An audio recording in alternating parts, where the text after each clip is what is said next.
안녕하십니까 여러분. 오늘 그 로마 카톨릭과 제수이트에 관해서 얘기하고 있고 오늘 그 2부 순서. 이 시간에 특별히 이제 그동안 이제 배경적인 설명, 역사와 배경적인 설명을 했다면 이제 현재 시점에 들어와서 지금 현재 활동하고 있는 로마 그 제수이트의 로마 카톨릭과 제수이트의 어떤 그 가장 중요한 부분이 바로 이제 대종을 상대로 한 선동 전략입니다. 잘못된 특히 사상을 침범하려고 사람들이 현혹하고 있는데 바로 그런 오늘날 현대 이 그들의 무기, 그러니까 대표적인 페미니즘이라든지 아주 정치 올바르라든지 다원주의 같은 이런 것들을 이제 한번 다뤄보면서 이들이 어떤 생각에서 이런 것을 만들어내고 우리는 어떻게 이걸 대처하고 또 이것이 왜 성경적으로 비성경적이고 나쁜 것인가를 한번 다뤄보자 합니다. 예. 네, 지난 시간에 이어서 똑같은 주제로 제수이트를 이야기를 하겠습니다. 지난 시간에는 개략적인 역사와 우리 민족과의 그 제수이트의 어떤 악연 이런 부분에 대해서 얘기를 했다면 이제는 이제 우리 실생활과 우리 밀접한 이야기를 하겠습니다. 멀리 갈 거 없이 이제 드루킹 사태, 드루킹 게이트 뭐라고 부를 수 있겠죠. 예. 그 드루킹 게이트 관련해서 예수에 의심되는 부분, 과연 예수의 관련설은 어떤 허구이며 루머일 뿐인가, 아니면 실체가 있는 이야기인가 하는 것을 좀 이야기를 해볼까 하는데 어떠신지요? 저는 당연히 그것도 좀 다뤄보고 그것보다도 이제 특히 이제 페미니즘 같은 그런 사상들이 이제 어떤 식으로 카톨릭과 연관되는지도 한번 다뤄보면 좋을 거라 생각합니다. 예. 제가 먼저 관련해서 얘기를 할까요? 예. 오늘날에는 이제 이 오늘날 대변된 사상이 사실상 무신론이죠. 불신자들을 중심으로 한 무신론. 요즘 사회는 이제 과학을 솔직히 표방하면서 이성을 표방하면서 무신론을 추구했습니다. 그래서 그 관련해 가지고 대표적인 것들이 뭐가 있을까요? 페미니즘은 물론이고 종교 다원주의, 다문화 정책이니, 그리고 이제 약간 정치적 올바름이니 그런 걸 주장하고 있습니다. 근데 사람들이 속으면 안 되는 게 이 사람들이 사실 지금 속고 있는 거예요. 정확히 말해서 뭐가 속고 있냐? 마치 이성주의는 20세기 들어와서 과학과 문명이 발전해서 그 발전 과정 중에 나온 것처럼 사람들 선전하고 있지만 그 이성주의 실체는 어디서부터 시작됐습니까? 계몽주의. 계몽주의는 짧게 해서 로마 제국의 시작 자체가 이성주의인 거예요. 그 미개하고 본능에 이끌려가지고 웃기 하면서 살던 그 미개인들을 그 멋있는 로마 제국 사람들이 개화시켜줬다. 그런 이성적으로 만들어줬다. 그거보다 더 헬레니즘 있었죠. 그러니까 가까이 그나마 그것도 가까워. 사실 더 따져보면 거의 바벨탑, 더 따지면 막 사실 선악과도 보니까 이성 사람들이 지식이 늘어나면 뭔가 신천된다. 따지고 보면 너무 그런 쪽으로 하니까 그냥 짧게 잡아도 로마 제국인 겁니다. 쉽게 말하면 이 이성주의라는 아주 고루한 사상이에요. 아주 교만하고 건방진 인간의 본성이 표출됐던 그 인간 역사의 면면이 흐르고 있는 고루한 사상입니다. 웃기가 뭐냐면 지금까지 이성주의 표방에서 성공한 얘기 한 번도 없어요. 다 참담한 실패를 끝났어요. 로마 제국만으로도 그 말기 얼마나 부피가 극에 달합니까? 왜 사람들이 착각하는 거예요? 왜 이성주의는 실패를 하는가? 왜 이성이라는 것은 이성? 왜 이 사람의 생각이라는 게 왜 이성이 실패하는가? 근데 이성이 아무리 발달해도 인간의 본성을 이길 수가 없어서 그렇습니다. 본성이 뭐예요? 욕심이죠. 쾌락. 육신의 정욕과 정욕과 생의 사랑. 이걸 어떻게 누른다는 거예요? 아무리 이성이 발달해도 본성이 이런데. 이게 되면은 왜 예수님의 십자가가 필요합니까? 이게 되면은 뭐하러 부처가 깨달음을 얻으려고. 그러니까 그 사람들도 종교라는 것 자체가 애초에 종교가 왜 본성 때문에 종교라는 게 나왔는데 종교도 제압을 못하는 부처가 깨달아먹고 그걸 난리쳐도 안 되는 그래서 십자가가 등장한 거 아닙니까? 이게 안 되니까. 근데 이성으로 이걸 제압할 수 있다고? 그러니까 이성이 이게 종교는 막 때려잡는 거예요. 뭐 종교 때문에 다 막 없어지니까 진짜 얘는 본성을 통제가 불가능한 거예요. 그러니까 나치즘이 왜 인류 역사에서 전례 없는 잔악행위를 벌인 게 그래서 예수회가 쓰는 방법이 뭐냐? 예. 신비주의. 그렇죠. 요가, 명상. 그리고 이제 은사주의. 인사주의를 쓰고 있다. 그렇죠. 그렇습니다. 근데 이게 왜 이게 또 특징이 뭐냐? 이게 뭐가 뭐냐면 이건 종교도 아니고 또 아니고 이성도 아니에요. 그냥 짜증낸 거예요. 짜증낸 거예요. 이게 경계를 나눈 것도 아니에요. 이렇게 딱 경계를 나눠서 말 안 하겠는데 나하고 그냥 짬뽕 시켜놓은 거예요. 이 짬뽕 시켜놓은 거 가지고 사람들 현혹하고 있는 겁니다. 어차피 자기들 그러니까 시간 관리요. 결국은 뭐냐? 철저한 군사 독재. 이렇게 해서 사람 바보 만든 다음에 군사 독재하면 어쨌든 군만에서 자기들이 어쩔 거냐 이거예요. 아주 교묘한 정치에서 그래서 그 과정이 좀 이제 이걸 이 군사 독재로 가는 그 길목에 있는 게 지금 현재 세상이고 그래서 이제 이 사람들이 이런 이성을 위주로 표방해서 종교를 파멸시켜야 되니까 물론 종교도 다 똑같은 놈들이지만 특히 이제 십자가 우리의 이 십자가 보혈을 파멸시키기 위해서 이 사람들이 하는 게 좀 페미니즘이니 페미니즘. 페미니즘 자 헷갈려 이름이 페미. 이제 페미 아니다 똑같은 페미니즘에다가 다문화 알겠지? 그죠?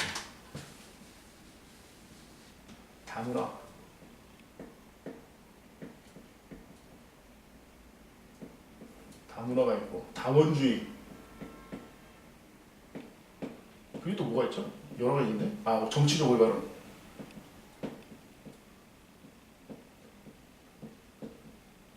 차별금지.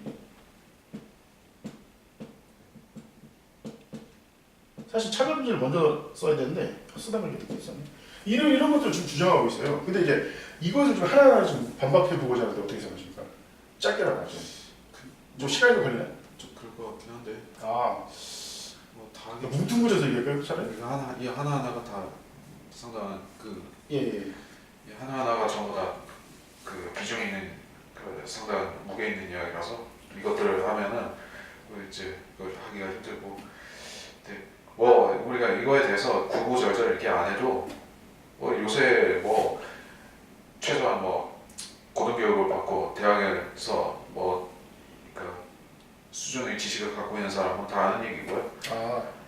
그렇죠. 정치적 올바름 같은 건 조금 전문적일 수가 있겠죠. 근데 차별 금지, 페미니즘 이런 거 아주 귀딱지가 않도록 많은 사람이 듣지 않습니까? 근데 다만 이게 성경적으로 연관해서만 잠깐 그래도 언급을 해요. 왜냐면 이게 성경적으로 좀 다 성경적으로 좀 사실 이게 사람들이 몰랐는데 다 성경을 직접 결여한 내용이에요 이게. 왜 성경이 여자 아내는 남편이 죽어난 덕인데 남편이 아내를 죽어냈는데 페니님 아주 대적하는 거고 다문화도 하나님께서 민족대로 다 나누셨는데 성경에 보면 하나님께서 나누셨다고 돼 그 살 지역을 그걸 지금 거기에 다문화고 다원주의 그러니까 종교끼리 이제 그 하나님과 우상을 같이 두고 있었다고 근데 다원주의는 그거 아니잖아요. 종교 다원주의는 다 합치라는 거 아니에요.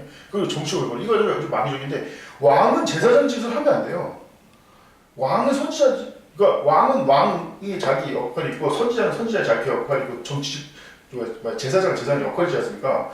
무슨 정치가가 올바름을 추구합니까? 종교인이 이런 걸 추구해야지. 왜냐?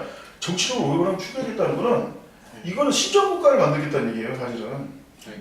정치가는 갈등을 조롱하고 그러는 거지. 정치에서 올바름을 추구했다는 건 다 때려잡자는 얘기 아닙니까? 신성제 부르며 그러니까 제 의견이 요소가 있어요. 그리고 차별금지는 말 그대로 하나님께서 이제 이 센과 함과 앞에서 했던 그걸 좀 대적하는 거고.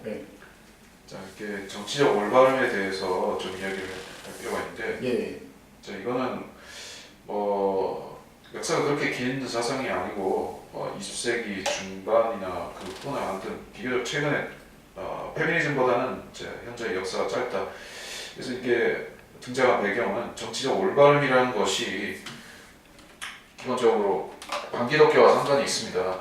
반기독교 정치에서 대놓고 이 미국 같은 경우에는 어떤 정당이나 어떤 그 다수 정당이나 그 대중의 지지를 받는 정치인이 반기독교를 하기가 어려운 나라죠. 왜냐하면 기독교적인 뿌리가 있고 기독교인들이 유권자의 다수를 항상 차지하기 때문에 어떤 대놓고 반기독교 정당이나 정치인은 없습니다.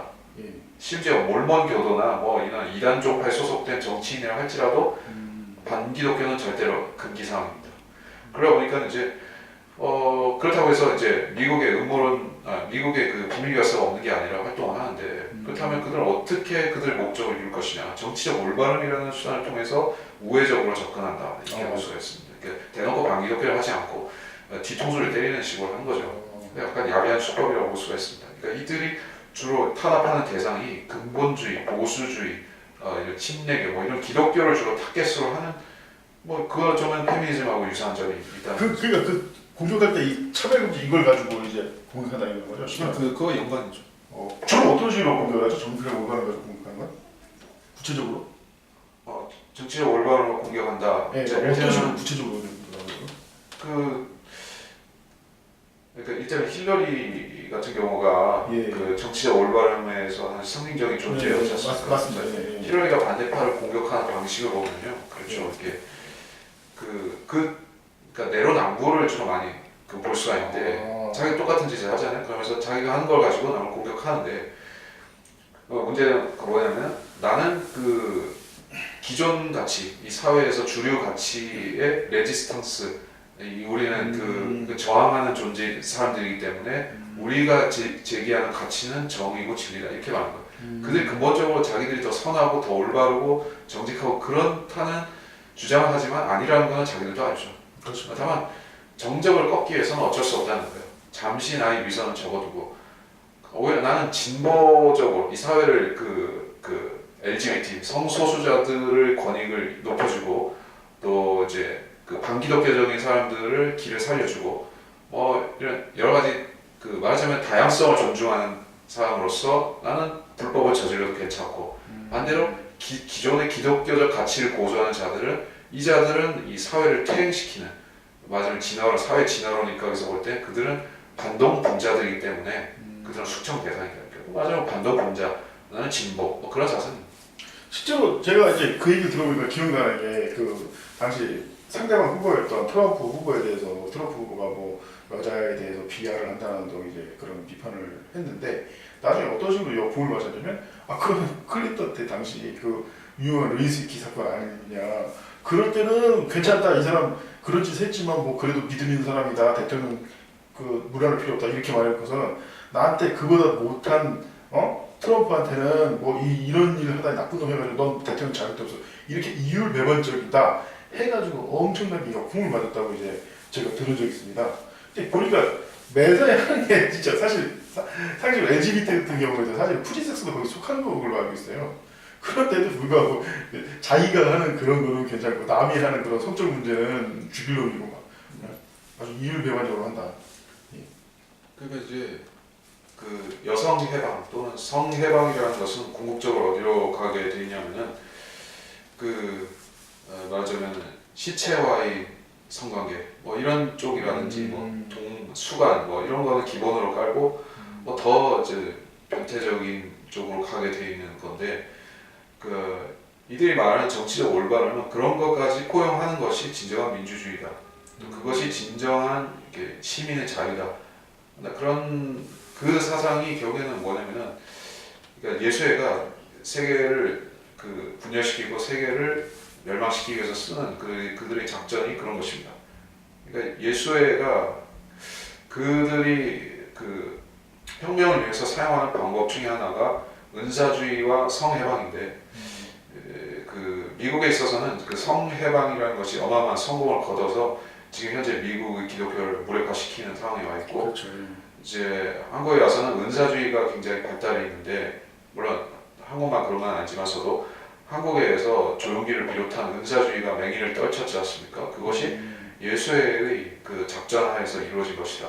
그래서 이 두 가지는 전부 다 성경이 하나님을 사랑하고 성경을 사랑하는 것과 배치된다고 그렇게 육신의 정욕, 안목의 정욕, 생의 자랑이라고 그렇게 규정한 것들이 들어있는 거죠. 이제 결국에 이 모든 운동의 핵심은 기독교인들에게 있어서는 성경을 잊어버리게 만들고 이교도들에게 있어서는 복음을 들을 기회를 차단하는 결과를 가져온 것이다. 그래서 전체적으로 이 예수회가 준동하게 되면 그 나라, 그 민족의 문명은 쇠퇴하게 돼 있고 문화는 이제 타락하게 돼 있고 민족은 멸망으로 가게 돼 있는 것이다. 뭐 그런 결과죠. 예. 그럼 잠깐 여기서 이제 이 문제는 그럼 잠깐 이제 접어두기로 하고 이제 그 현재 지금 일어나고 있는 이 드루킹 관련 문제를 한번 좀 지적을 해볼까요? 예, 그거 좀 한번 얘기해 주십시오. 그 본격적으로 실체를 다룰만한 것은 안 나왔기 때문에 지금 그 실체 일부 중에 일부만 폭로가 된 상태죠. 그래서 저는 이 한국의 경찰이나 검찰이나 어떤 국회나 이런 그 말하자면 입법기관과 사정기관들이 예수회를 다룰 만큼 되는 조직이 없다고 보고 있기 때문에 이 실체가 결국 드러나는 일은 없겠지만 이렇게 그 마각의 일부가 드러난 것만도 상당히 우리한테는 의미가 있는 거라고 봅니다. 그러니까 나마 이 정도도 폭로가 안 됐다고 하면 사람들은 뭐라고 생각했을까 생각하면 참 아찔한 것이죠. 이 나라가 결국에 좌경화되고 뭐 공산화되든 뭐 친북화되든 친중화되든 뭐 기독교가 멸망하든 사람들이 끝까지 예수회가 그 모든 그 과정이 있었다는 걸 모르고 당할 수도 있었는데 그나마 이제는 우리를 치는 조직이 있구나 하는 것을 한국 사람들이 좀 아는 계기가 됐을 거라는 생각이죠. 물론 예수에 대한 그 폭넓게 퍼져 있는 지식과 음모론들이 있습니다. 그러니까 기독교인과 기독교 아닌 사람들 중에도 다 알 만큼 아는데 문제는 그 예수회를 연구했다고 하는 사람들 자체가 예수회 사상에 세뇌되고 쩔어 있는 경우가 많이 보이더라는 거죠. 그렇죠. 예. 그래서 그들은 결국에는 예수회를 한참 연구하다가 스스로 예수회가 돼버린 경우가 많아요. 그러니까 이단을 연구하다가 이단에 빠지는 사람이 있는 것과 마찬가지로 그 음모론 연구하다가 음모론 스스로 이제 그 비밀 조직 비슷하게 돼버린 사람들이 대표적인 게 이 드루킹이라는 사람이 그렇게 된 거 아니냐. 이 사람도 음모론에 하도 깊이 빠지다 보니까 스스로 비밀결사체가 돼버린 거 아니냐. 이게 항상 그 그리스도인들은 그래서 어떤 그 우리도 음모론을 연구할 수 있고 우리도 비밀결사에 대해서 탐구할 수 있지만 우리 항상 빛과 진리와 비진리에 대해서 우리가 확실하게 선을 긋고 해야지. 우리가 그 자의식을 잃어버리고 너무 깊이 빠지면 드루킹과 같은 사람처럼 우리도 될 수 있다. 뭐 그런 교훈이고요. 그리고 이 사람이 제수이트에 대해서 얘기를 했는데 이게 어떤 무심코 나온 말일 수도 있습니다. 근데 그 무심코 나온 말일 수도 있지만 진실은 상당히 우리가 알지 못하는 진실이 거기 있을 것이다. 근데 우리가 이걸 어떻게 밝혀낼 수 있을까? 사실 성경을 통해서 해야 되는 거죠. 또 우리 한국에서는 아직 그 뭐 제수이트에 대해서 전문적으로 다루는 뭐 어떤 신학적으로 그렇게 하는 과정도 없고 책도 없고 번역서들은 좀 있지만서도 그렇게 많이 안 다루죠. 그렇죠. 그나마 좀 다룬다고 하는 데가 이제 말씀 고정하게 성령 침례 교회에서 그나마 좀 얘기를 하고 다른 뭐 제도 교회에서 예수의 예차도 얘기를 합니까 어디 뭐 개인적으로 사람들이 인터넷 찾아보고 그런 거 말고 교회적으로 그렇게 교회적으로 가르친 게 있냐는 거예요. 없는 걸로 알거든요. 제가 볼 때는 그런 게 있었으면은 이 정도 이제 솔솔 냄새가 풍겼으면 사람들이 별대같이 일어나가지고 얘기를 했을 텐데 다 맹탕이고 아는 사람이 없으니까 가만히 있는 거예요 지금 보니까. 너무나 한심한 상황이죠 어떻게 보면.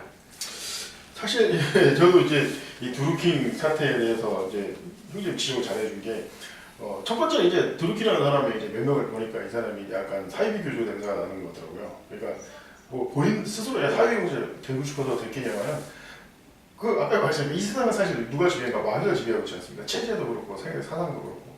그러니까 자기도 나름대로 뭐 열심히 해보려고 했지만 자연스럽게 그 소식으로 빠져들게 되는 거예요. 결국 이 비밀교사는 어떤 힘을 막 이렇게 하는 거고 힘에 추구한 거 아니죠. 우리는 이제 진리를 주어 이런 게 아니라 그래 힘이야 세상을 도우니까 뭐 이런 식으로 빠져들듯이. 예?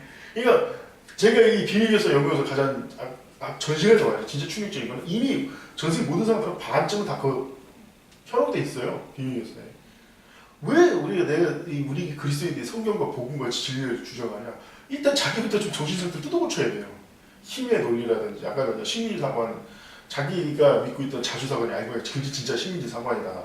이런 것들을 깨우쳐야 되는데 이건 빙산의 일각이고 예를 들어서 뭐 힘의 논리라든지 뭐 힘세면 우리 제일 솔직히 우리나라에서 가장 표피한 심리사관을 잘 뭐라고 하냐? 우리나라가 일제심리 된 게 힘이 없어서 일제심리가 된 거다. 근데 저는 아니거든요. 정신상태 썩어서 일제심리가 된 거야. 우리가 제국주의에 편승하자. 우리도 남 등쳐먹고 행복하게 살아보자. 이런 잘못된 생각이 지식인들한테 퍼지면서 심리가 된 건데 네? 그런 진실은 외면하고 힘이 없어서 그럼 힘을 강하게 하려면 결국 일제 압제비 아주 자연스럽게 일제 압제가 그런 식으로 늘어난 겁니다. 사실. 역사를 직접 성경을 입각해서 봐야 진짜 역사를 보이는데. 네. 그래서 예. 저 요새 그 헐리우드의 히어로 영화들을 보면 이 시대 풍조가 읽히는데 요새 제일 뜨는 시리즈가 어벤져스지 않습니까? 네, 맞습니다. 예. 이게 어벤져스의 그 테마가 결국에는 서로 따로따로 그 영역을 두고 활동하는 그런 예, 히어로들이 예, 예. 하나로 힘을 합치니까 어마어마한 위력을 발휘해서 악을 대항할 수 있다. 뭐 그런 악을 물리치기 위해서 이제 사소한 차이는 접어두고 연합 일치를 하자. 뭐 그런 사상을 접하는 거라고 봅니다.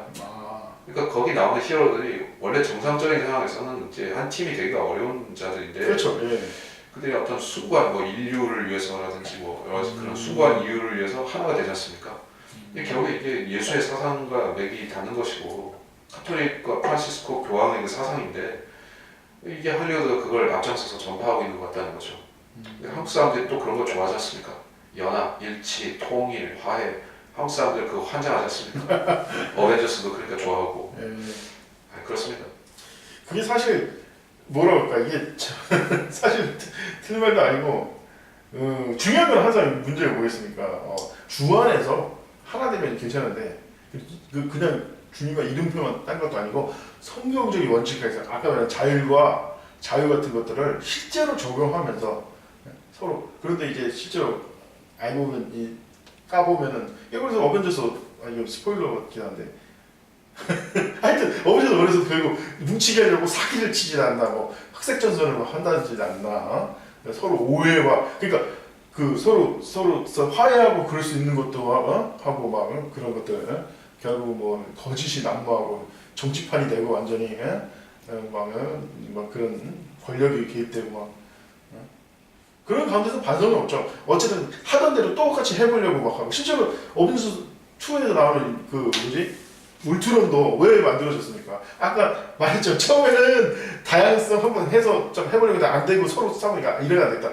아예 그냥 그 하나로 뭉칠 수 있는 그냥 이런 사람들 필요 없이 뭔가 엄청나게 분산적인 만들어보자 해서 만든 게 인공지능 초월점 생명체 근데 결국 나타나니까 뒤통수 쳐버리고 막 어떻게 보면 그 사람들도 어떤 현실적인 그런 문제를 이제 벗어날 수 없는 것 같네요. 그 중요한 건 어쨌든 이 드루킹 사태 자체가 사실 그 중요하기보다는 저도 사실 동의하는 것 중에 하나가 이제는 우리나라도 이제 이 영역에서 벗어날 수 없다. 사실 그동안 우리나라는 그래도 많이 좀 벗어나는 상태였어요. 이 제수이트라든지 이런 문제에 대해서 이미 유럽 사람들은 1, 2차 세계대전 같은 걸 겪으면서 굉장히 이거 피부로 많이 와닿았습니다. 뭔가 이상하다. 왜 우리가 이렇게 서로 싸우고 죽여야 되는가. 그런데 그런 과정 중에서 이 제수이트의 역할이라든지 이런 거에 대해서 지금 공부를 많이 하고 사람들이 많이 시작하고 있는데 우리나라에서는 인제 시작한 거 어떻게 보면 인제 제수이트에 대해서 좀 어떻게 보면 구한말 때처럼 지금 세상은 그때 당시 뭐 공산주의 막 돌아가고 있었는데 우리는 그걸 잘 몰랐듯이 지금 이 시대에 있어서는 이런 이 비밀에서 다시 태동하고 있는 시대인데 다시 활동하고 있는데 우리 한민족도 비밀 결사에 상당히 그 전통이 있는 민족으로 되어 있지 않습니까? 그건 맞죠. 예. 뭐 근래에는 동학이 있었고 그 전에도 그런 비밀 결사 같은 것이 있었던 걸로 아는데 조선 시대에도 있었지 않습니까? 그거는 좀 이제 좀 뭐 그거는 뭐 확인된 건 아니지만 예. 있었다는 소리 있어요. 일단 홍문례 같은 경우에도 이제 비슷하게 만들어지긴 한데 예. 예. 그러니까 뭐 한국 민족도 비밀 결사에 대해서 뭐 그 전혀 문외한은 아니라는 얘기죠. 익숙한 개념이고 그래서 이제 이번에 드루킹으로 인해서 이제 수면 위로 올라온 거지 사실 수면 밑에서 수많은 드루킹들 또는 예비 드루킹들이 있었을 거라고 저는 보거든요. 이번에 단지 하나 낮게 올라왔던 거를 우리가 전부라고 보는 우를 범해서는 안 될 것이다. 그것도 있고 이제 사실 일단은 그 사람의 주장이 100% 틀리다기보다는 일단 왜 이런 주장을 했는가는 또 살펴보는 게 도움이 된다. 이 사람이 주장했던 근거가 몇 가지 있는데 그 중에 하나는 지금 현재 정권의 시선이 자꾸 카톨릭 출신으로 채워지고 있다는 거예요. 그건 사실이죠. 예, 그리고 비카톨릭 출신들은 무슨 이유를 들어서 다 잘려나가고 있다 지금. 대표적인 게 뭐 안희정이나 삼천이나 다 보면 카톨릭이 아닌 애들이다. 그리고 이번 정부는 그 자기들이 지명한 인사에 대한 집착이 엄청납니다. 절대로 양보하지 않아요. 웬만해서는 죽기 살기로 끌고 갑니다. 웬만큼 뭐 사람 때려 죽이지 않고서는 무조건 임명하는 쪽이에요. 그런 걸 봐서는 얘들은 뭐 어떤 대체 카드가 안 보인다는 뜻이죠. 사실 그래요. 뭐 한국의 뭐 천주교도가 뭐 인구 대비로 해서 뭐 그렇게 다수가 아니지 않습니까? 예. 뭐 지금은 더더욱이 카톨릭이 점점 빨갱이가 되면서 있던 카톨릭 신자들 많이 떨어져 나갑니다. 요새는 카톨릭이 좌경화돼서 싫다면서 떨어져 나가니까 이제 말하자면 그 성당에 출석 안 하는 그런 그 카톨릭 신자들이 늘어나는 추세라고 하거든요. 예전에는 없었는데 요새 그렇답니다. 요새는 뭐 이제 예전에 그 김수환 추기경 그때 시절보다 더 안 좋다는 얘기예요. 그 김수환이라는 사람 자체도 좀 약간 빨간 느낌이 나는 사람이었지만은 그때는 그나마 그건 약과였고 지금의 카톨릭 고위성직자들은 그야말로 좀 전고사하고 별로 구분이 안 가는 수준이라는 얘기죠. 대하는 거 보면 왜 그러냐면은 아까 우리가 전편에서 다뤘었지만은 이 프란시스코 교황이 예수의 빨갱이다 보니까는 이게 한국도 그렇게 될 수밖에 없는 겁니다. 그런 사람들이 이제 고위직에 올라올 수밖에 없는 거예요. 카톨릭이라는 조직이 어쨌든 성명하복의 그런 신분제 질서이다 보니까는 윗사람이 까라면 까는 조직이라서 윗사람이 빨갱이 짓을 하면 아랫사람은 그냥 다 빨갱이가 되는 조직이에요. 그러니까 이제 우리 한국은 그나마 이제 민주주의 제도를 하고 있으니까는 그게 그렇게 일사불란하게 안 되거든요. 카톨릭처럼 대가리가 빨갱이면 그 전체 조직이 수십억이 다 빨갱이 돼버리고 그런 정부가 아니잖아요, 한국은. 그렇죠. 근데 지금 그런 식으로 만들어 가고 있는 거예요. 지금 카톨릭식으로 대빵이 빨갱이면 백성까지 쫙 그렇게 하는 그런 시스템. 아마 말하자면은 피라미드 구조라고 할까, 뭐 전체주의라고 할까, 그걸로 지금 만들려는 거죠. 이거 굉장히 위험한 것이고.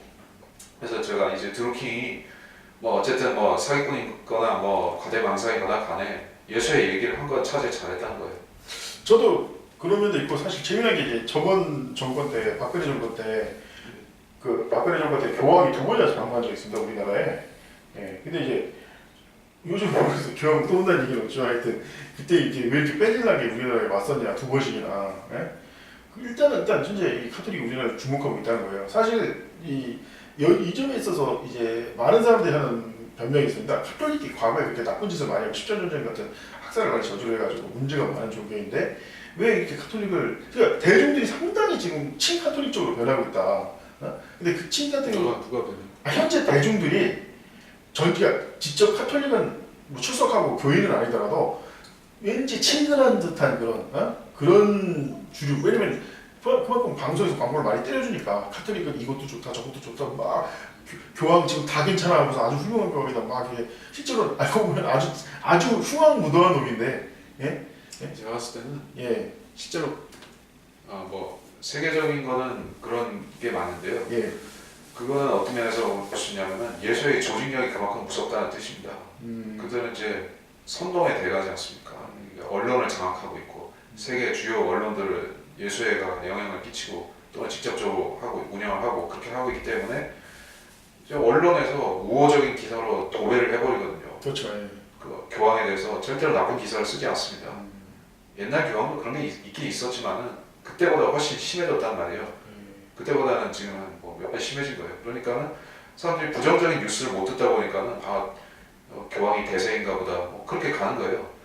그러니까 지금 언론이 만들어낸 허상, 언론이 만들어낸 아이돌 같은 존재다. 교황이 그렇게 본 거죠. 그렇게 이제 언론 장악이 진짜 심한 거는 뭐 저도 동의하는 게 전에 말했습니다만 이 우리나라의 그 악명록 받은 성복원 사건, 성남 그런 소리가 서민복지원 사건 때 수백 명 죽여가지고 전도하는 그런 일이 있었는데 불과 최근까지도 그 대구 그 교구 직할 무슨 그 복지원이 있는데 형제복지? 형제복지원인가 하여튼 이름은 잘 기억 안 나는데 수백 명이 죽은 거예요. 그러니까 그게 무슨 어떻게 원래 그 사람들 안 좋아서 죽은 거다라고 얘기를 하고 있는데 그 정도 죽었으면 무슨 조사가 들어가야 되는데 뭐 조사고 뭐고 아무것도 없는 겁니다. 그리고 도대체 얼마나 죽었는지 몇 천 명이 죽었는지 몇 명이 죽었는지 기록된 것만 수백 명인 거예요. 그 기록된 것만 지금 그 악명 듣고 그 복지원 기록을 이미 넣어섰다는 겁니다. 그러니까 왜 이렇게 죽어가는 거예요? 근데 지금 뉴스에 나오진 않아요.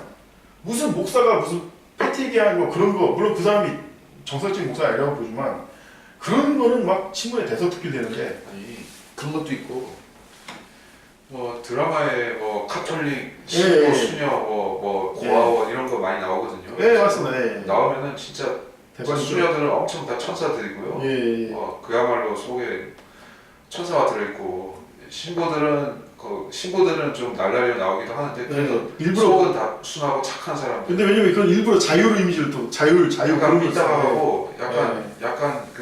약간 일진 이미지 비슷한 걸 주면서도 마음은 따뜻한 사람. 네. 뭐 이렇게 가거든요. 예. 이제 원래 이제 카톨릭이 신자들을 이렇게 다독이는 방법이 그렇습니다. 예. 신부들은 무섭게 막 쪼이고 예. 그러면 이제 수녀들은 이렇게 엄마처럼 이렇게 다독여주면서 예. 엄마한테 와 뭐 이렇게 하는 예. 게 이제 카톨릭이 쓰는 그 당근같이 찌? 그 담금질 방법 맞으면 저기 예, 당근. 조련 예. 방법을 그렇게 쓰는 거죠. 당근과 채찍이라고 하는. 예. 그거를 지금 뭐 드라마에서 미화를 시켜서 막 보여주니까 사람들이 아 이제 카톨릭은 엄청난 사회를 위해서 어마어마한 일들을 하고 있구나. 진짜 이 사회의 빛과 소금이요 진짜 없어서는 안 되는 필수적인 분들이구나. 아 정말 존경스럽다. 뭐 이렇게 생각하는 거예요. 근데 사실 내가 알고 보면 아까 이제 강조한 대로 철저한 규율 사회, 계급 사회 그런 거에서 이미지 메이킹. 예? 심지어는 막 자기가 한 것도 없으면서도 그 우주가 톤지에서 그 사람 자기 돈 가지고 한 건데 마치 카톨릭이라서 한 것처럼. 어? 그러니까 하여튼 뭐 이거 그 전에 종교인과 할 때도 그것도 엄청 비판했는데 어? 이 사람들이 주교 회의에서 작당해가지고 그 별로 받지도 그래서 처음에는 다 그래도 수긍을 했더니 이번에 미투 운동까지 벌어졌습니다. 얘기 들었겠지만 착취당하고 있다고 자기들이 어? 그런 교회 봉사하고 돈 치고를 주면서 어? 깎아먹을 돈 어?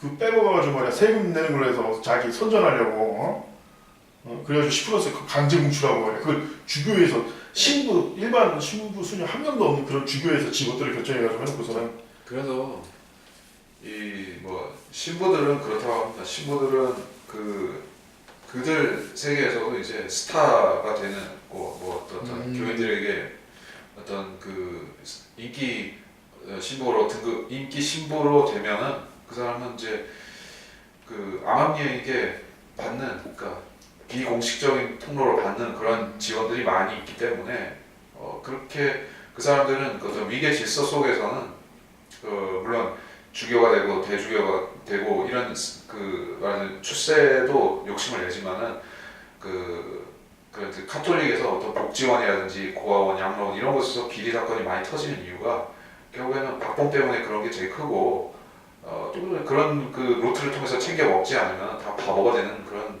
여건이 있기 때문에 그렇게 한다는 것이죠. 그러니까 뭐 사람들은 카톨릭은 엄청난 위계 질서가 되어 있기 때문에 절대로 부정부패, 비리 이런 거를 신부들이 못할 것 같이 생각하잖아요. 조직이 엄하니까. 근데 오히려 그 엄하다는 걸 믿고 더 하는 거예요. 왜? 그거는 그 조선시대 우리 뭐 탕관오리 비슷한 거죠.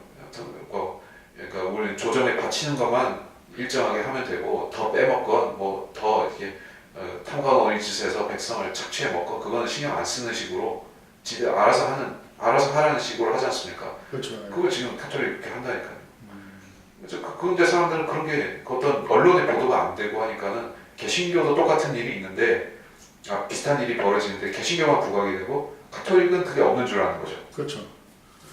결국 이게 그 강력한 규율과 규제를 통해서 이제 입당속을 하니까 이게 오히려 자유가 없고 이제 다 억압이고 독재라고. 근데 이 인간은 참 이게 항상 이런 문제를 다룰 때마다 항상 뼈저리게 느끼는 건 항상 강조하지만 우리 인간의 본성을 이해를 해야 된다. 첫째는 뭐냐? 인간은 다 똑같은 존재란 말이에요. 다 먹고 싶고 즐기고 싶지 누가 그렇게 뼈 빠지게 고생하고 싶습니까?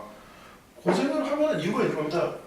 고생하는 사람은 두 종류에 있는 거예요. 그러니까 하늘의 복을 바라고 고생을 하든지 땅의 복을 바라고 고생을 하든지 하늘의 복을 보고 고생하는 사람들은 그나마 난 정상적인 그리스도인들이고 올바른 사람들인데 땅의 복을 바라는 사람들은 진짜 이상했던 강도들인 거예요. 성경 말씀에서 말한 양우리를 대상으로 한 그 강도들.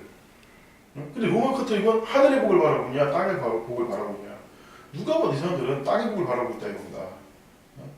땅의 복을 바라지도 않은 사람들한테 왜 규율과 그런 게 강력한 통제가 필요하겠냐 이거예요.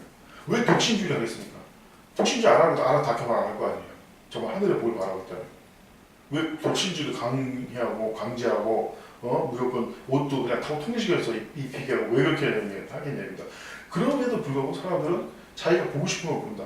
사실 솔직히 말해 카톨릭이 그렇게 자기가 뭐 올바르다 뛰어나다고 선전이 통하는 건 카톨릭이 솔직히 말해 광고를 잘하는 게 뭐냐면 사람들이 그런 사람들이 있기를 그냥 바라는 것 같다는 생각도 드는 겁니다. 아니 솔직히 그게 더 정확할 거예요. 사람들이 그러니까 이 비밀 결사들도 왜 존재하는가? 그걸 사람들이 본성에서 바란다. 저렇게 멋대로지게 마음대로 살 수 있는 그런 뭐 물론 이제 어둠 속에서 그렇지만 멋있어 이런 대표적으로 007 영화도 왜 흥행합니까? 사실 이유는 건데 나도 007처럼 저렇게 하면 얼마나 좋을까 이런 것 때문에 사실 007 영화 같은 게 흥행하는 거거든요. 초능력 영화도 그렇고. 뭐 세상이 난세이다 보면 예. 히어로를 요구를 하게 되는 거죠. 예. 뭐 그게 뭐 다크 히어로가 될 수도 있고 뭐 아니면 선한 히어로가 될 수도 있는데 예. 카톨릭은 두 가지를 다 갖고 있죠. 그렇죠. 예수회라는 다크 히어로적인 그런 조직이 있는가 하면 선한 그 하얀 마법을 구사하는 존재 같은 그런 교황이 존재하고 예. 그래서 사람들이 두 가지 욕구를 음성적인 것과 양성적인 걸 둘 다 만족을 시키기 때문에 그 조직이 이렇게 질기게 가는 것이 아닐까 뭐 이런 생각이 드는 거죠. 근데 예, 그 얘기에서 진짜 꼭 하고 싶은 얘기인데 사람들이 그래서 진짜 봐야 되는 거 반드시 교황이 옆에 간된 그 검은색 사제복을 입은 그 제수이트가 따라다니는 겁니다. 항상 실제로 오죽하면은 이때는 짤에도 이제 너 이단이라는 무슨 짤인데 거기 보면 교황이 두 명이 같이 나오는 거예요. 그걸 어떻게 왜냐 그 사람이 검은 사제 검은 교황 그걸 보통 일반 우리 그리스도인들 검은 교황이라고 부르는데 예수의 총 수장이 항상 그 로마 교황 옆에 따라다녀요. 그래서 그래서 그것 때문에 검은 교황이라고 이제 풍자에서 부르는데 둘은 항상 같이 다니는 거예요. 떨어지지 않아요. 왜냐면 떨어져 있으면 감시가 안 되니까 서로. 반드시 그러니까 참 어떻게 보면 그 자체가 이 세상을 진짜 대변하는 것 같습니다. 세상의 왕이 이 세상 진짜 지배하는 왕이라서 그런 거지만 극과 백은 같은 동전의 양면처럼 따라다닌다는 거. 그게 이 세상의 한계고 그걸 사람들은 받아들여야 되는데 사람들은 그 교황밖에 안 보여. 흰색 교황밖에 안 보이는 거예요. 항상 옆에 붙어있는데도 사진 찍힌데도 항상 같이 다니는 거예요? 예, 원래 항상 같이 다니는 거예요. 원래 그게 규정이 있나 보더라고요. 그래서 물론 이제 우리가 어떤 행시를 했는지 안 보일 때도 있지만 보통 이제 같이 찍힌 사진이 엄청나게 많습니다. 그래도 원래 그러니까 이게 무슨 규정에 같이 따라다녀라 이런 규정이 있는 건 아니지만 아무리 그 원리상 그 유명한 마피아의 이런 속담이 되잖아요. 친구는 가까이, 적은 더 가까이. 그러니까 서로 같이 따라다닐 정도로 그렇게 서로 견제하고 그렇게 서로 도움이 필요한 존재들이거든요. 네. 그래서 따라다니는데 사람들은 항상 눈에는 그 흰색 교황밖에 안 보인다. 왜? 보고 싶은 걸 보니까. 그래서 이제 검은 교황 얘기를 했는데 지금 그 전에 저번 시간에 했던 얘기 중에 그 2인자를 항상 주목해야 된다. 그렇죠. 그 얘기를 제가 했었는데요. 그다음 이제 그 2인자를 뭐라고 옮겨서 말할 수 있느냐? 박근혜 정권의 최순실 같은 비선 조직 2인자가 존재할 수 있죠. 그렇죠. 네. 이번 문재인 씨 경우에는 이제 드루킹 같은 비선 2인자가 또 존재를 하죠. 근데 역대 뭐 정부들이나 또는 뭐 외국의 사례들까지 보더라도 그런 유사한 사례가 굉장히 많다는 얘기죠. 뭐 없는 게 더 오히려 더 드문 사례가 아닐까.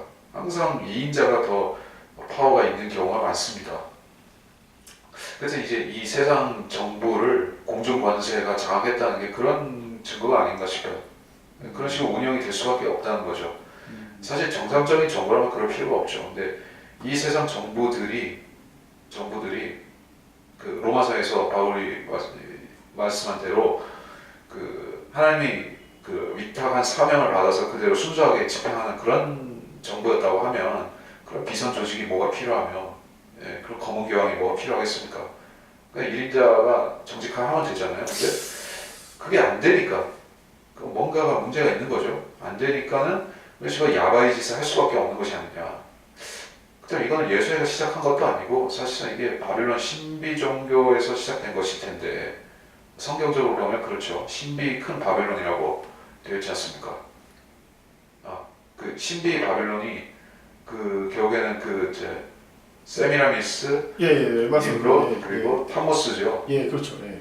거기서 실권을 쥔 존재가 세미라미스고 탐모스는 허수아비 아닙니까? 그렇죠. 예.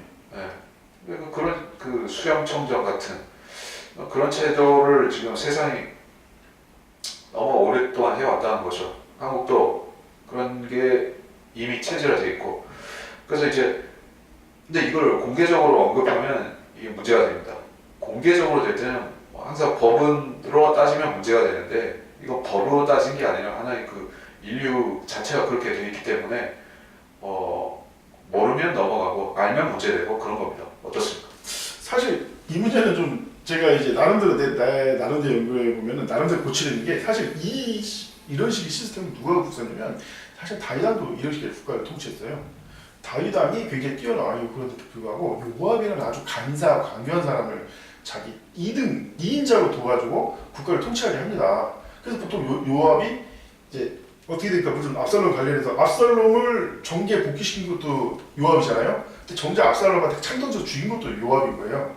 그리고 보면 살인 막 많이 해요. 그리고 막 무지한 사람 죽이는데도 희한하게 다이당은 정권 내를 그 사람을 가만 놔두다가 솔로몬한테 지시를 해. 이놈 가만 놔두고 내버려 두지 말라고 반드시 처단하라고.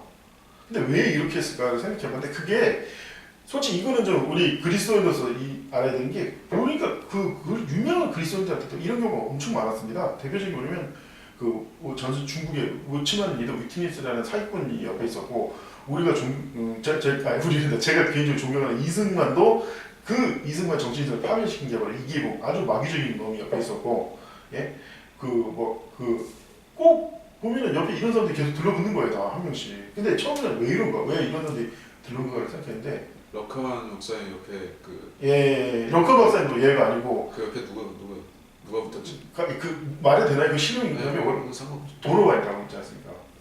지금 지금 그 라크문 교수님 교회가 지금 많이 어려운 게 좀 많이 분열되고 그런 게 지도력도 뭐 이상한 그 해가지고 세상은 이게 왜 이런 사람들이 존재하는가 했는데 이해는 가더라고. 왜냐 세상에 이놈만 나쁜 놈이 아니라 나쁜 놈 많지 않습니까? 이런 놈 하나 세워놓으면 얘가 딱 보고 너 나와 같은 부류네? 그러니까 도둑을 알아본다고 먼저 딱 알아서 다 정리해버리는 거예요. 유업 같은 사람 딱 세워놓으면. 그래서 이상한 사람 세우는 건 어쩔 수 없는 것 같은데 다만 원칙이 뭐냐 세울 때 반드시 성경적으로 얘를 통제해야 된다. 쉽게 해서 사자를 부리더라도 입에 재갈을 채워놔야 될 거 아닙니까? 성경적으로 보면 잡혀먹는 거예요 걔한테 그냥. 그래서 이승만도 이분 때문에 망했고 다 그렇게 망해가는 겁니다. 누구지? 다윗만 그걸 피한 거예요. 그것도 이제 압살롬 경우는 약간 이제 못 피했죠. 요압이 헬라에서 딱 거절했어야 되는데 못했잖아요 사실. 그러니까 다윗만 성경적으로 하니까 하는 건 어쩔 수 없는데 반드시 이런 사람이 밑에 있을 때는 성경적으로 그러니까 그 사람 본인이 성경적이어야 된다. 안 그러면 이런한테 못 핀다 이거예요. 그러니까 어떻게 보면 로마까지 책에도 근데 뭐 이건 로마 같은 거 너무 마귀적인 조직이라서 이제 뭐 이것이 이제 통용될까 모르겠는데 이번에 결국 나름대로 어떻게 뭐 했는지 모르겠는데 관리 그동안 잘하다가 이번에 결국 먹혀버렸지 않습니까? 로마 카톨릭 제수이트한테 어떻게 보면 글쎄 마지막 양식을 뭐 버린 걸 수도 있고 사실은 왜냐면은 이게 이번에 프란시스 교황이 된 계기가 이제 결정적인 계기가 뭐냐면 이제 되는 점이면 요한 바오로 6세가 원래는 이 제수이트 관련 문제에서 제수이트랑 이 교황청을 분리시키려고 했다든지 아니면 무슨 뭐 이제 그 예산 내역을 공개해가지고 제수이트가 제 아무리 그래도 돈 없으면 안 되거든요. 이런 비밀 교사들은. 바오로 2세? 요한 바오로 6세요. 6세? 예. 6세? 그 대구 3에 나오는 그 전설적인 교황인데 교황이 이제 6일 만에 죽었습니다. 그래서 6세인지 모르겠죠. 물론 그건 아니지만 그래서 죽었는데 독살리가 지금까지도 파다예요. 근데 이분이 죽은 게 왜 죽었냐? 대구 3에 나와서 워낙 정직하고 강직한 사람이라서 이 제수이트가 활동하는 걸 용납을 못해서 예산을 까가지고 다 실체 까발려서 이제 다 마비시키려고 했는데 그거에 대한 먼저 선수쳐가지고 암살했다, 독살했다 이런 의미가 있는데 어떤 그런 식의 계기가 돼가지고 결국 완전히 이제 제수이트가 지금 시점에서 완전 전면에 나서게 된 게 아닌가. 그러니까 물론 이제 그렇다고 해서 글쎄 이제 아까 말한 최순실 같은 경우에도 사실 모든 조직이 이런 비선실세가 다 존재합니다. 아까 말씀 잘했는데 근데 이것을 뭐 굳이 성경은 못하더라도 어떤 원칙 그러니까 뭐 어떤 뭐 정기 지출 안 된다 뭐 이런 식으로 해야 되는데 그런 원칙이 넘어서면서 그렇게 된 거야. 네. 그게 원래 그 사탄과 적그리스도와 거짓 선지자의 관계에서도 그게 나타나지 않습니까? 아 예. 그러니까 적그리스도가 직접적으로 한 게 아니라 거짓 선지자한테 모든 나쁜 짓을 위탁해서 하는 걸 볼 수가 있거든요. 행동을 옮기는 거는 거짓 선지자가 하죠. 그러니까 적그리스도는 우상 목자로서 사람들의 숭앙을 받는 걸 하고 그렇죠. 예. 그래서 그렇게 역할 분담을 하는 게 보통입니다. 예. 그래서 이제 정치도 사실 이게 마귀에 속하다 보니까는 그런 모습을 하는 게 일반적인데, 그래서 제 말은 뭐 비선 실세가 이제 너무 심각해지면 그 사회 국가를 좀먹을 수 있지만은 그게 일어나는 것 자체는 우리가 뭐 감안하고 봐야 된다는 거죠. 그렇죠. 예. 역사가 원래 그런 거기 때문에. 예. 다만 그런 것이 이제 없는 세상을 우리가 정말 바란다면 천년왕국을 우리가 바랄 수밖에 없는 거죠. 천년왕국에서는 모든 것이 투명하고 공정하고 정당하게 되는 것이니까는. 그때 말고 지금은 우리는 그런 세상이 아니니까. 그렇죠. 사실 그래서 우리도 그래서 조심해야 되는 게 이런 인간은 인간이니까 나이켜서 어쩔 수 없는 부분인데 그거를 이제 이 정권을 잡으려니까 재수 같은 놈들은 그걸 꼬투리 잡아가지고 자꾸 친서분대 시킨다는 거예요. 자기가 더 더러운데도 쉽게 말해서 똥 묻은 개가 겨 묻은 개 욕한다듯이 그런 식으로 해서 그 사람 결국 무너지면 그 다음에 자기한테 뭐야 저는 사람보다 더 더러운데 이 소리가 나올 때 걔는 먼저 선수식 군사득적이 이어진다는 거예요. 그러니까 이게 조심해야 되는 거예요. 그러니까 그 수단과 우리가 사실 보편적인 그 원칙이 뭡니까? 아무리 목적이 좋아도 수단은 정당화시키면 안 되는 그런 원칙이 있지 않습니까? 우리나라 정치가 사실 개판되고 종교가 개판되고 또 특히 기독교가 욕먹는 첫 번째 겁니다. 불공평하게 판단받는다 이거예요. 모든 종교를 같은 잣대로 같은 선상에서 놓고 판단해야 되는데 기독교는 이런 잣대 되고 뭐 불교는 이런 잣대 되고 뭐 카톨릭은 이런 잣대 되고 그럼 기독교가 제일 나쁜 놈이 되는 거죠. 근데 이게 전형적인 이 제수이트 수법인 거예요. 사람들이 착각하는 게 있습니다. 제수이트는 바보가 아니에요. 선하지 말고 악해라 이렇게 바보같이 안 가르친단 말이에요. 세상 모든 종교, 사이비 종교 다 마찬가지다. 아니 다 모든 종교가 다 선을 행하라고 하지 악을 행하라는 종교가 어디 있습니까? 다 어떻게 기준을 바꾸는 거예요. 이게 분명히 아닌데도 여기다 선의 기준을 갖다 받는 거예요. 기준을 파괴하는 거예요. 성경 말씀에 담을 허무는 자는 뱀을 물린다고 기준을 파괴하는 거예요. 기준을 파괴해 사람 혼동에 빠뜨리게 하는 겁니다.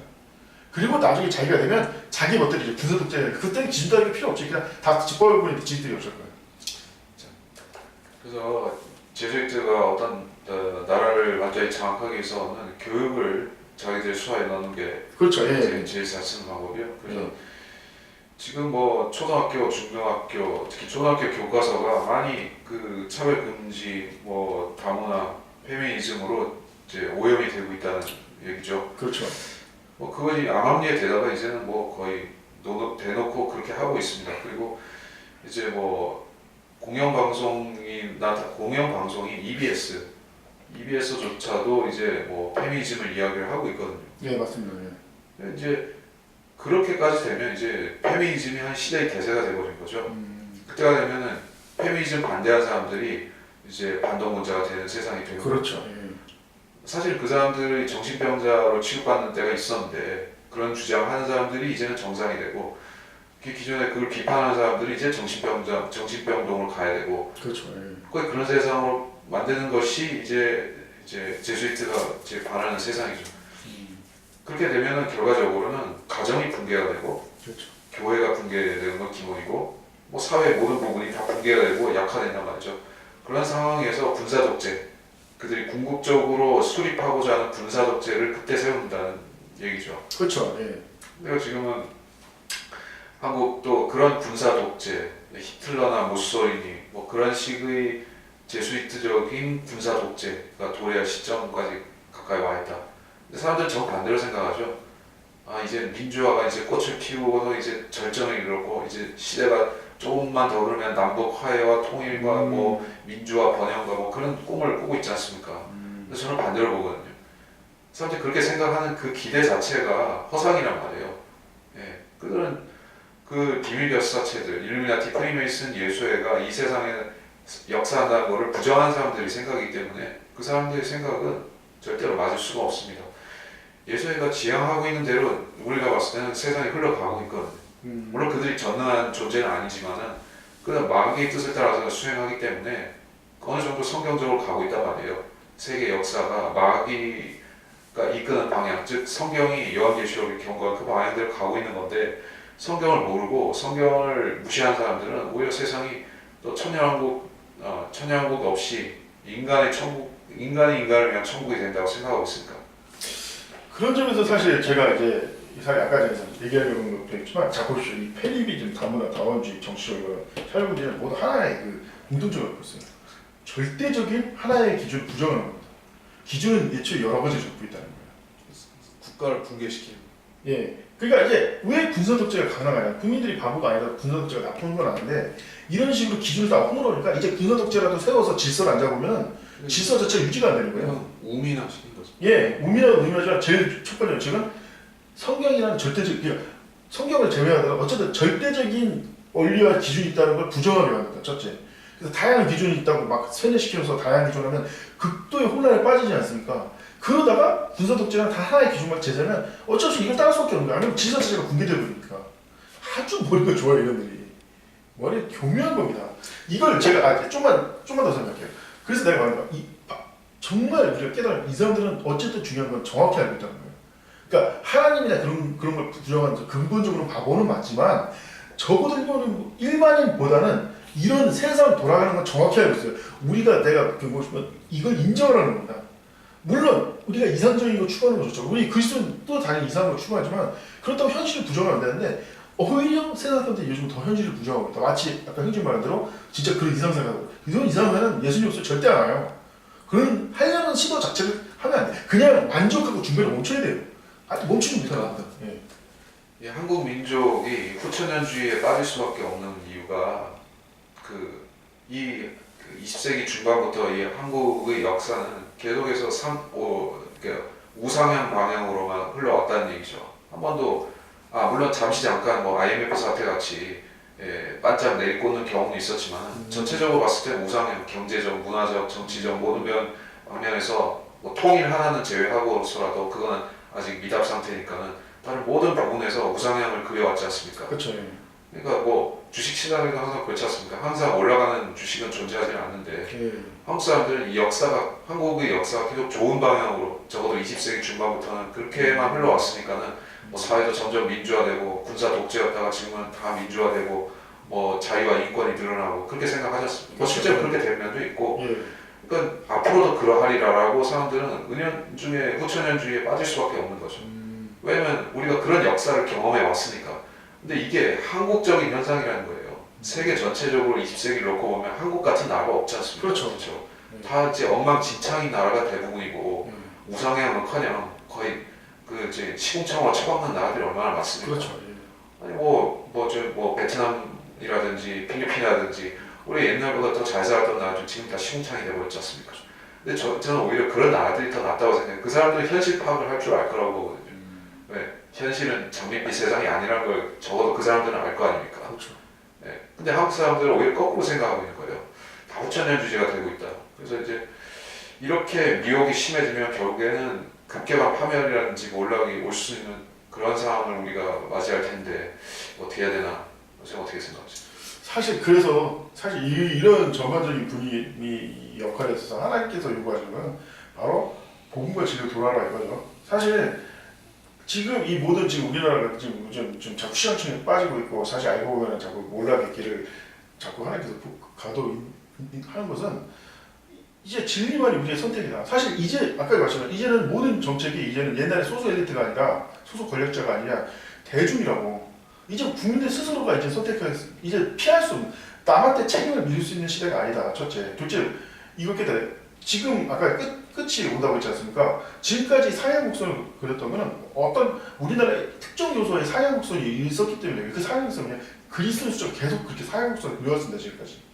해방이라 구원할 때부터 해서 처음에는 몇천 명, 몇백 명, 몇천 명, 처음에는 몇 명, 몇십 명, 진짜 몇백 명, 몇천 명, 몇십만, 몇백만까지 왔어요. 그래서 거의 이제 천만인데 천만을 기점으로 지금 기울어들 때 정확히 그때가 언제냐?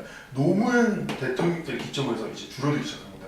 그때부터 우리나라 지금 사실은 이제 김영삼 노무현 그때 시점, 그러니까 IMF가 그때 터진 게 결국 우연이 아닌 거예요. 그때까지 거의 피치를 최고 등급으로 올랐다가 물론 정확히 언제부터 줄어든 거는 이제 기록이 없으니까 잘 모르지만 인구 조사를 해보니까 이명박 시대부터 개신교가 줄어들기 시작했다는 겁니다. 대략 근데 그 시점이 한 우리나라 전체 인구의 3분의 1을 약간 사고에 그러니까 1,000만 명이 약간 넘는 시점인가? 근데 제가 이제 여기서 내가 이 얘기를 왜 하냐면 이게 왜 현실인가를 알려드릴게요. 지금 서구 유럽에서는 기독교 인구가 89%까지 있는 나라도 있습니다. 대표적인 우리나라가 침공에 맞는 스웨덴 같은 나라들이에요. 근데 그런 나라가 정상인가 아니면 지금 기독교 인구가 대략 3분의 1이 있는 나라가 정상인가? 사실은 우리나라가 원래 정상입니다. 그 나라들은 중세 암흑시대는 그 특이한 역사적 상황에서 그들이 이제 89%는 기독교 인구는 사실은 정확히 일반적인 상황에서 얻을 수 없는 그거예요. 그냥 그 대학 그런 로마 카톨릭 그 시절을 거쳐서 이제 일어나는 시대로. 예, 아니 좀만 더 얘기하면 돼요. 뭐지 시간이 좀 그래서. 아 이게 결론적으로 하면 기독교 인구가 더 이상 늘어나지 않기 때문에 국가가 몰락하는데 그렇다고 기독교 늘릴 수 있냐고 늘릴 수가 없어요. 왜냐 인간의 본성을 거스릴 수가 없으니까. 믿는 사람이 다 줄 수도 없고. 그러니까 이제 현실을 인정해야 된다. 좀 말씀드렸는데. 아 근데 저는 뭐 인구 비례 기독교가 뭐 그 나라를 좌우한다 하는 거에 대해서는 좀 다른 생각을 갖고 있는데요. 예. 저는 뭐 성경에서 기독교인을 그리스도인을 그 세상의 빛과 소금이라고 표현을 했지 않습니까? 예. 그 거기서 소금이라고 한 것은 이렇게 적은 숫자이지만은 사회의 부패를 막는다는 의미로 저는 받아들이거든요. 예, 맞습니다. 예. 소금을 뭐 때려 부을 필요는 없다는 거예요. 예. 그리스도인 숫자가 뭐 30%, 50%갈 필요는 없죠. 소금은 예. 바닷물에 소금의 농도 정도만 유지돼도 그 사회는 유지가 된다고 보거든요. 바닷물에 소금 농도, 염분 농도가 얼마 정도 되는지는 뭐 기껏해야 뭐 기껏해야 뭐 3%도 안 되나? 아무튼 5%는 안 될 거 아닙니까? 예. 뭐 그 정도의 미미한 양으로도 그 전체를 유지할 수 있단 말이에요. 그리스도인도 그 사회에서 재구시를 할 수 있는 그런 그리스도인들이 한 5% 미만만 존재해도 충분히 된다는 얘기예요. 근데 한국은 어떻습니까? 지금 뭐 못해도 뭐 500만, 한 800만 뭐 되지 않습니까? 뭐 1000만은 안 되고 개신교를 따져서 막 700만인지 800만인지 아무튼 줄어서 그 정도 됩니다. 예. 우리나라 총 인구가 뭐 5천 몇백만 원이에요? 5천 몇백만이죠? 우리 총 인구가. 그건 지금 계속 인구 변화가 있어가지고 제가 6천만은 딱 아닙니다. 어쨌든. 뭐 아무튼 5천 몇백만이죠. 네. 그 중에서 뭐 800만이면은 적은 숫자는 아닙니다. 예, 이제 뭐 다른 뭐 일본이라는 뭐 그런 아시아 다른 나라들에 비하면 엄청 많은 거죠. 근데 그 몇백만의 기독교인들이 제대로 활동을 못하는 것 같습니다. 그래서 지금 무슨 얘기를 하다가 우리가 그 얘기를 했지나 그런데 궁극적으로 우리가 기독교인이 다수가 되는 뭐 도덕적 다수, 뭐 미국에서는 그런 도덕적 다수 캠페인도 있었습니다만은 예. 뭐 그렇다고 해서 미국 사회가 근본적으로 개조되지는 않았습니다. 결국엔 기독교인들이 중앙 정치에서 뭐 좋은 법을 만들고 뭐 반이슬람을 하고 뭐 이제 반동성애를 하고 다 좋다는 거예요. 미국에서도 그런 뭐 보수적인 정치인들이 많이 있으니까요. 공화당 정치인들이 반동성애도 하고 반이슬람도 합니다. 상당히 긍정적인 역할을 해요. 근데 그들이 우리 성경대로 믿는 그리스도인들이 하는 그만큼은 못하는 거죠. 그렇죠. 예. 복음을 전하는 것이 훨씬 더 마귀한테는 위협적이기 때문에 어떤 법을 만드는 것보다도 복음을 전하는 게 더 훨씬 더 위협을 주는 것이죠. 상대적으로 말해서 그렇다는 얘기입니다. 이 때문에 지금 2000년대 이후로 한국의 개신교가 침체됐다는 게 뭐냐 보면은 저는 그렇게 봅니다. 종말론이 지금 후퇴하고 있는 것이 아니냐, 종말론이 변질된 것이 아니냐. 무슨 말이냐면은 20세기 말까지는 예수님이 곧 오신다는 생각이 팽배해 있었습니다. 한국의 기독교인들 가운데. 예. 그래서 뭐 99년에 오실 거야라는 뭐 2000년에 오실 거야 했는데 그런 것들이 다 불발이 되면서 이제 새천년이 밝아버렸으니까 이제 예수님이 언제 오실지 모르게 됐다는 그런 약간 붕뜬 생각이죠. 그래서 사람들이 이제 교회를 멀리하기 시작한 거 아니에요. 그런 분위기가 뭐 소위 말해서 세기 말적 분위기가 기독교 성장에 약간 플러스였는데 그게 싹 날아가 버리니까 이제는 좀 침체라기보다는 지금이 정상으로 돌아온 거죠. 지금이 정상적인 분위기인 거죠. 그러니까 20세기 말에는 세기 말적 분위기 때문에 이상 고조됐었던 거고 기독교 열기가 약간 그런 게 있다고 봅니다. 그래서 우리가 그 부분에 대해서 뭐 절망할 필요는 없다고 봐요. 네, 우리는 그 표준적인 여건 안에 있다고 보는 거죠. 다만 지금 문제는 90년대 말에도 있었지만 지금 더 심해진 게 종교 다원주의죠. 그렇죠. 예. 그 에큐메니컬 교회 통합이 더 가시가 심화되고 있죠. 예. 기독교의 주류가 다 거기에 편승해 버린 상태죠. 예. 그게 우리의 진정 악조건인데 그렇죠. 쉽게 평화에 젖어든 거라고 볼 수 있는 거예요. 네, 그러니까 우리가 그 지금 싸워야 되는 예수에는 종교다원주의와 이제 교회 통합을 힘을 얻고 있기 때문에 더 막강한 존재라는 사실입니다. 그렇죠. 우리가 싸워야 될 게 적이 더 강하다는 사실. 그래서 이제 그래서 사실은 이런 시대에 말 맞춰서 하나님께서 지금 인터넷 시대를 여신 게 아니냐. 일단 대중들이 어쨌든 무기를 얻은 거예요. 만약 인터넷이나 그런 통신체가 발달 안 했으면 진짜 말 그대로 이제 카톨릭의 그 전형적인 그 소수 권력자를 향하는 그런 장악이 됐을 텐데, 물론 이제 그 인터넷이나 이런 방송 매체를 통해서 이제 계속 이상한 생각을 불어넣고 이 군사 독재 이게 세계적으로 지금 되고 있는 현상을 보면 그들의 계획은 거의 완성되는 단계에 와 있다고 봐야겠죠. 시진핑, 예. 푸틴 뭐 이런 식으로.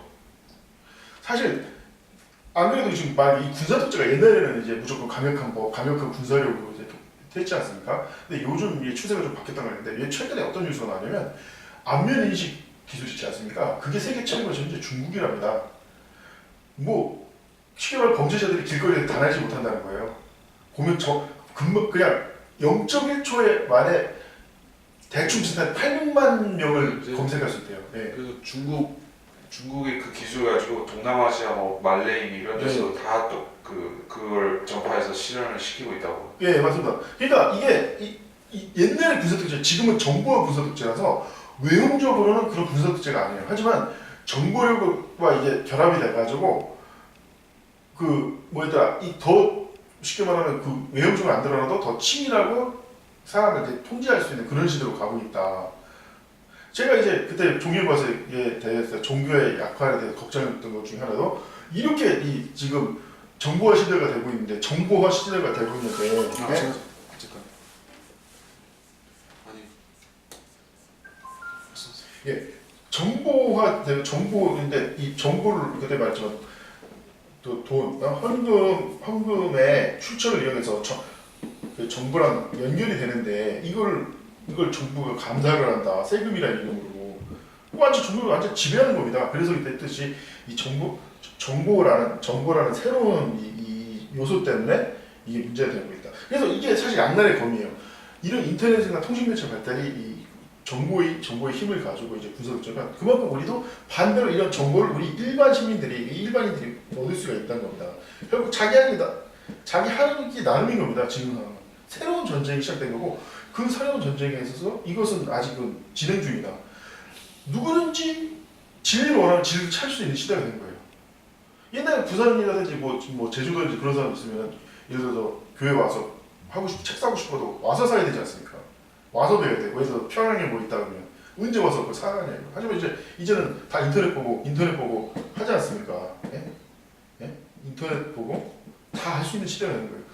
왜 안 하냐? 안 하는 거예요. 그냥 진리에 관심이 없으니까. 이게 지금 하나님께서 주시는 어떻게 마지막 기회가 아닌가. 우리가 이제 직접 자기가 싸워야 되는 시대. 사실 저는 뭐 예수의 얘기를 더 집중해서 하고 싶었는데, 여기가 좀 폭넓게 좀 넓은 방향으로 이제 분산이 되는 느낌이었습니다. 뭐 사실 우리가 예수에 대해서 많은 얘기를 할 수 있지만 그거에 대해서 피부에 와닿게 느껴지는 것이 아니기 때문에, 그렇죠. 우리는 굉장히 말하자면 그 비밀 조직에 대해서 말하는 거는 사실 내부자의 증언을 통해서 대부분 사실이 드러나지, 우리가 밖에서 보는 거는 굉장히 코끼리 다리 만지기 격밖에 안 되는 거고. 그래서 뭐 유력한 몇몇 증언자들, 이를테면 뭐 알베르트 리베라 박사라든지 그런 증언 때문에 우리가 예수의 실체에 대해서 많이 아는 거죠. 그래서 그만큼이라도 아는 사람들이 늘어나면은 이 한국 사회에서 예수회가 발붙일 자리가 좁아질 텐데, 그렇습니다. 이제 알베르트 리베라 같은 뭐 그 얘기를 좀 하자면, 알베르트 리베라에 대해서 지금도 많은 사람들이 신빙성 의문을 제기합니다.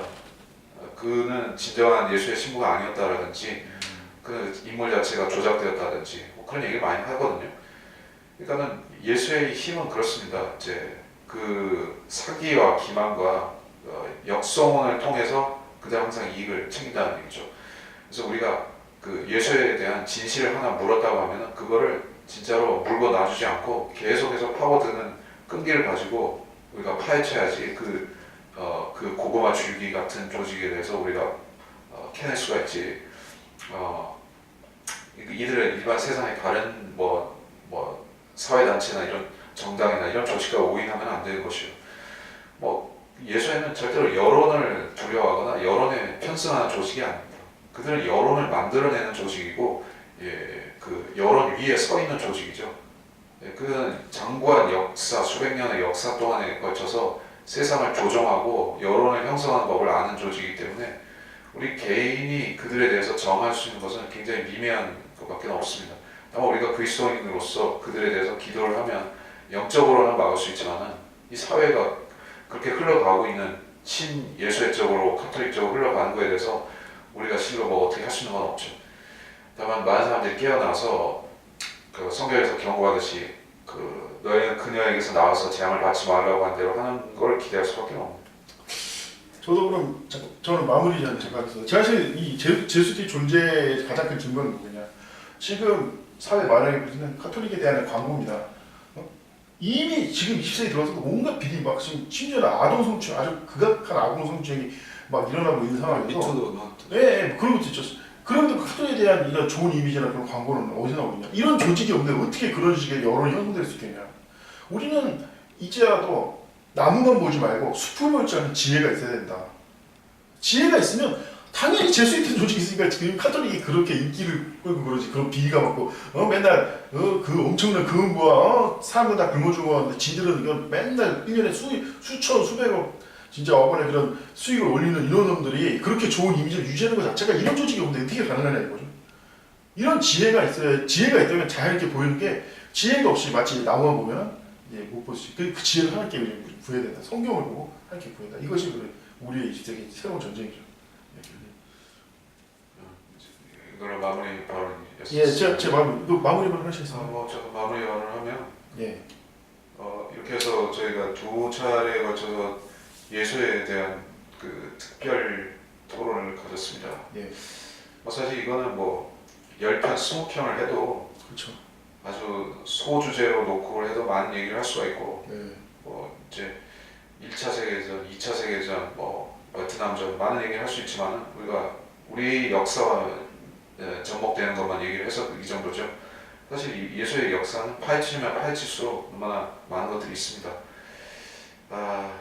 다만 이거를 여러분이 이거 들었을 때 이걸 강 건너 불 같은 이야기로 들어서는 안 되겠다는 것이죠. 사람들이 심리가 항상 그렇습니다. 중세 카톨릭이 뭐 잔혹한 짓을 했다고 하면 그것은 중세의 역사고 뭐 옛날 일이었고 그렇게 생각을 합니다. 근데 그것이 21세기 한국에서 또 다른 버전으로 되풀이될 수도 있다는 사실을 사람들은 생각을 못하고 그래서 역사가 반복되는 게 그런 안일함 때문에 반복이 된다는 것이죠. 우리는 뭐 멀지 않은 과거 역사의 6.25라든지 뭐 그와 관련된 여러 가지 혼란과 피해를 겪었었습니다. 그리고 그 6.25 같은 경우에 있어서 예수회가 밀접하게 관여가 되어 있는 것을 우리가 알고 있습니다. 근데 우리가 이제 예수의 실체에 대해서 무관심하고 무지하다면은 결국에 우리는 또다시 그들에 의해서 참극을 겪어도 할 말이 없게 되는 것이 아닌가. 그래서 우리가 경계하고 또 각성할 필요가 있을 것이다 라고 생각을 합니다. 그래서 이번 시간은 여기서 마치도록 하겠습니다. 예.